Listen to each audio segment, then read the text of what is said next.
안녕하세요. 폭풍의 계절이 왔습니다. 일본이 그들의 행동에 대한 대가를 지불할 시간입니다. 6월 14일 일본 오사카 파나소닉 스타디움에서 열린 2022년 기린컵 결승전에서 일본은 3대 0으로 완패를 당했습니다. 이를 두고서 일각에서는 그동안 일본 축구대표팀이 4년간 무엇을 준비했느냐는 비판이 많았습니다. 올 2022년 장마로 인한 홍수 피해 역시 마찬가지입니다. 일본은 사계절이 뚜렷한 기후 조건을 가진 나라답게 여름철 장마 시즌만 되면 폭우와 태풍으로 인한 침수와 홍수 및 이 크고 작은 피해가 늘 언제 그 언론에 오르내리며 이 방송되는 것을 우리는 보고 있습니다. 그런데 올 2022년에도 이번에도 여전히 일본은 작년과 똑같은 상황에서 홍수 피해로 물난리를 겪고 있습니다.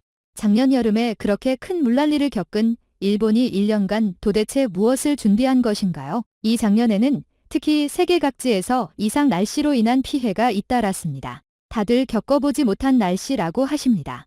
작년 여름 독일, 벨기에에서 내린 하루 100mm 정도의 비는 그 지역에는 큰 재난 수준이었습니다. 북미의 이 곤도 마찬가지고 작년과 같은 날씨는 필스 그 발생 빈도로 따지면 1000년에 한 번 있을까 말까 한 것이 일어난 것입니다. 그렇다면 작년에 이러한 기후변화를 경험했던 일본은 도대체 1년간 무슨 준비, 무슨 대처를 했다는 것일까요? 이 지진에 대한 일본 기상청의 대처와 속보는 하루가 다르게 발전하고 정말 일본인들에게 많은 도움이 되는 것들이지만 지진 이외에 기후변화에 따른 홍수와 태풍 폭염에 대비하여 1년간 무엇을 준비해야 하는지 묻고 싶습니다. 올해는 작년보다 더욱 큰 기후변화를 경험할 것이라고 이 전문가들이 작년에 그렇게 경고를 했었는데 솔직히 1년간 무엇을 대비했나요? 올 2022년 7월에도 기후변화로 인한 100년에 한 번 정도 나타날 폭염이 시작돼서 이 극한 더위가 우려되며 기후변화의 영향을 받아서 어느 때보다 더욱 강력한 태풍이 일본을 강타할 것인데 폭우와 강풍으로 인한 피해에 올 여름 7월에는 어떻게 대처할 것인지 묻고 싶습니다.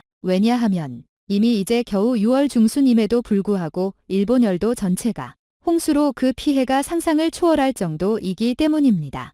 이러한 기후변화로 인하여 전 세계적으로 극단적인 날씨가 이어지면 이게 결국에는 식량 문제에 식량 부족 문제가 더욱 심각해질 것입니다. 일본 역시 식량의 자급자족률이 낮은 나라이기 때문에 더 큰 위기를 맞게 될 것입니다. 또한 기후변화 관련 탄소 감축 과정에서 원전은 뜨거운 감자입니다. 이 원전을 온난화 대책의 하나로 유지할 필요가 있을까요?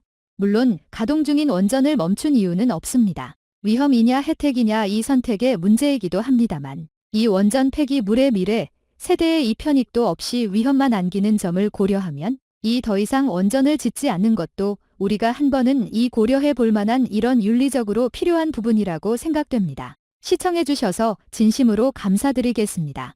구독까지 하여 알람 설정을 꼭 부탁드리겠습니다. 이 채널을 운영하는 데 큰 힘이 됩니다. 감사드립니다.